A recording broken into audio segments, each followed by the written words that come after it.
In this video, I'm going to go into the reason why I think the Type 94 makes the best concealed carry handgun. Now, it was designed by Nambu, I'm probably mispronouncing that name, and adopted by the Japanese military in 1934. It showed its reliability with a lot of Allied troops dropping their 1911s to pick up this gem. It is a fantastic, well-built handgun.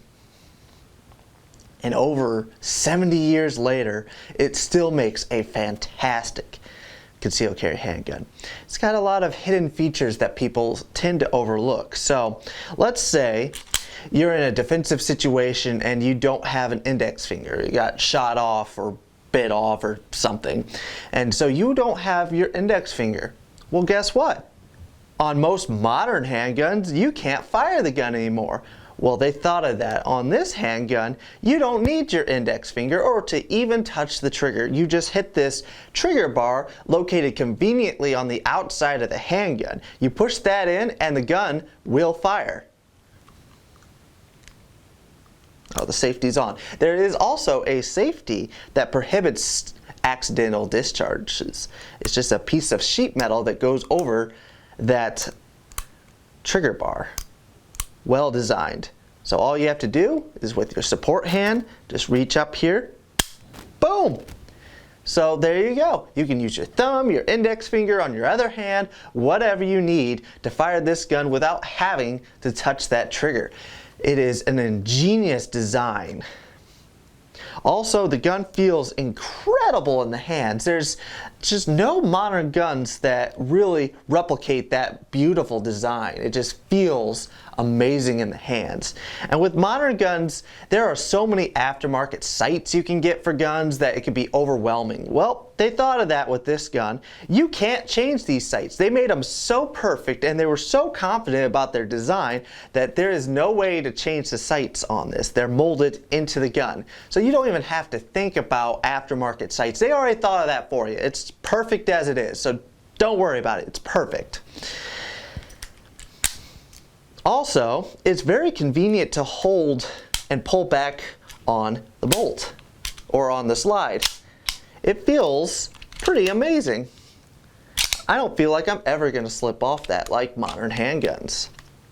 And it doesn't have the press check serrations that tacky up modern guns. You don't need that. No, they had the right idea of just a minimalist approach by just putting a little bit of serrations at the rear, right here. Fantastic. Now, on modern guns, sometimes you have this problem with losing magazines. I mean, you accidentally hit the mag release and the mag goes flying. Guess what? You're going to have to go after that now. With this gun, even when you hit the mag release, the mag does not come out of the gun. You actually have to intentionally be pulling on the magazine. And with the slide back, you have to use a pretty good amount of force to get that out. On modern guns, the mag safeties are a little bit flimsy.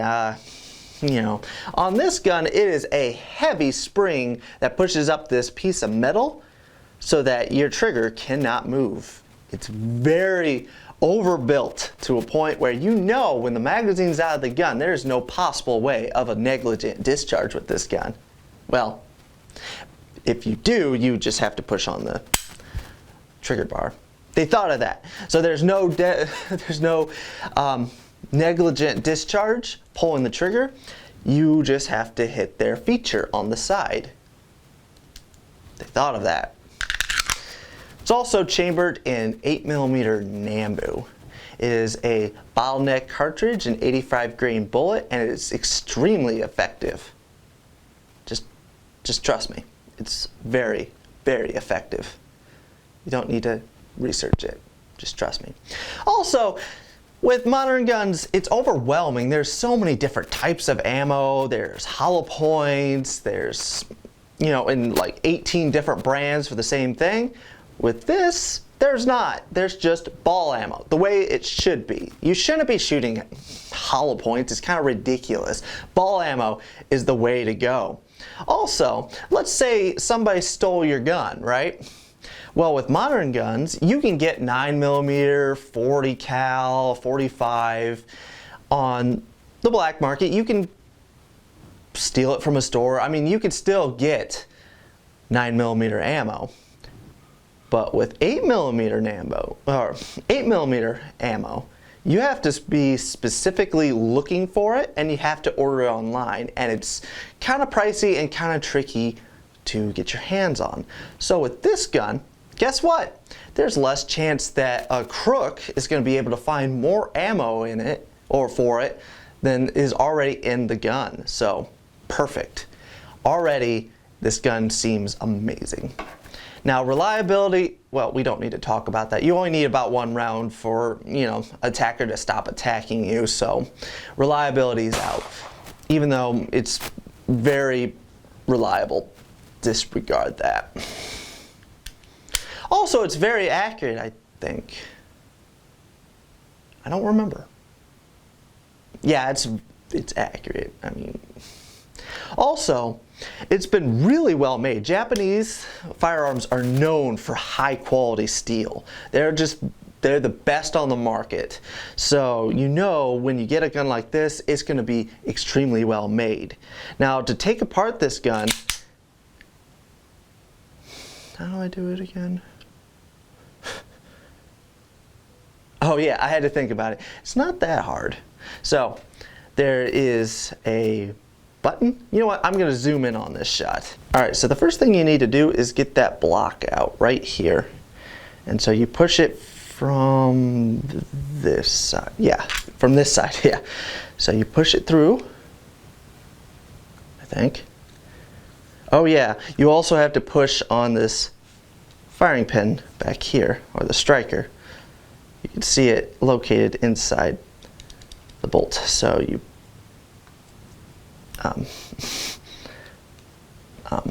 push it in like that. There we go. Yeah, it's an easy gun. I just kind of forgot a couple things. It's natural. And then you push out that pin right there. And if it'll this is way easier than I'm making it out to be. Never fear. There we go. See, I'm just being stupid. I meant to do that. Okay. Alright, so as you saw, the slide came right off the gun. Perfect. Now with the slide off, I can take the barrel right out.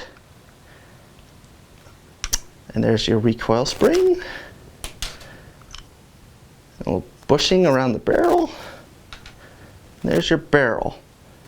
And there's a falling block or something that's located right here. You pull that out. And then you can pull your bolt out. And in your bolt, you have your striker.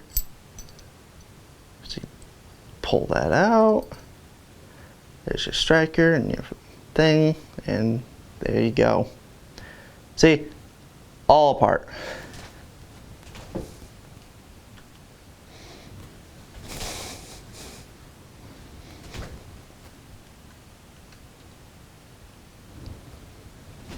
All right. Okay, getting it back together is just as easy, I think.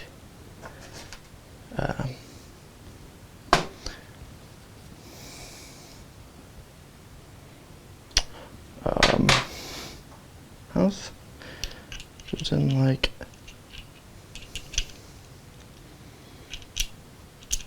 yeah, like that.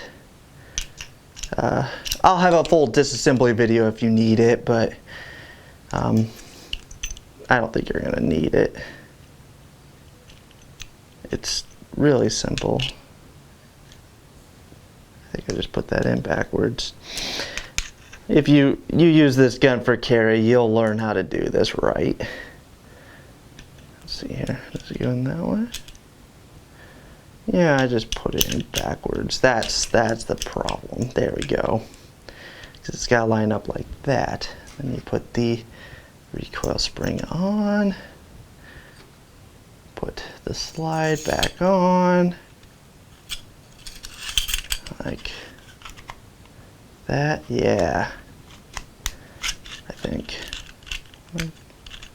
right? Okay, the barrel was just making contact with the slide. Little things like that, you get used to it, you know. So it's cleared now.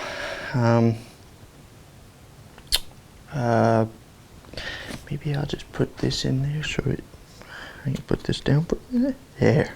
So you just convenient. All right. While I figure out the rest of the gun. It's really simple. Okay, so you put the striker in like that. See? Oh yeah, that's super easy. Maybe that's upside down. Oh, it's definitely upside down. I should have learned this before I did this. This is so easy. Yeah, this is so easy. Okay, pull it, slide back. Put this whole assembly in somehow. There we go.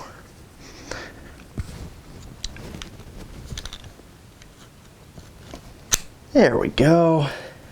And that pin, you just stick it back in here like that. Yeah. Yeah, see, look at that. And the gun's back together. It's extremely easy. You just gotta practice. Like I haven't done before this video. But if this is your carry gun, you'll be practicing with it and you'll be able to take that thing apart easy. Extremely easy. Also, another thing about it is the looks of this gun are so iconic. If it's ever stolen, it's going to stick out. You know, if a gangbanger is holding this thing, you're going to be like, that's my pistol, and be able to turn it in and get your gun back, because that's how that works. Now, this gun conceals very easy. I mean, look at that. Look at that. And you don't need a holster for it. Give me a break. Look how well that conceals. You want to put it on the side. Look at that. You can't even tell I'm carrying it. Perfect. Just a little bit right there. And you don't need a holster for it. And then you can you pull it out and put it back in. Pull it out. Put it back in. Perfect. So if you can get your hands on one of these, I'd really recommend it for concealed carry. They are fantastic handguns. Honestly, 70 years later, we should have just stopped and stayed with this gun, because everything we've made since this gun has been shit. So this is perfect. This is pure perfect. So if you're looking for your next concealed carry gun, I recommend this. I hope you guys enjoyed this video. Stay tuned. There's going to be a lot of cool stuff coming up in the future.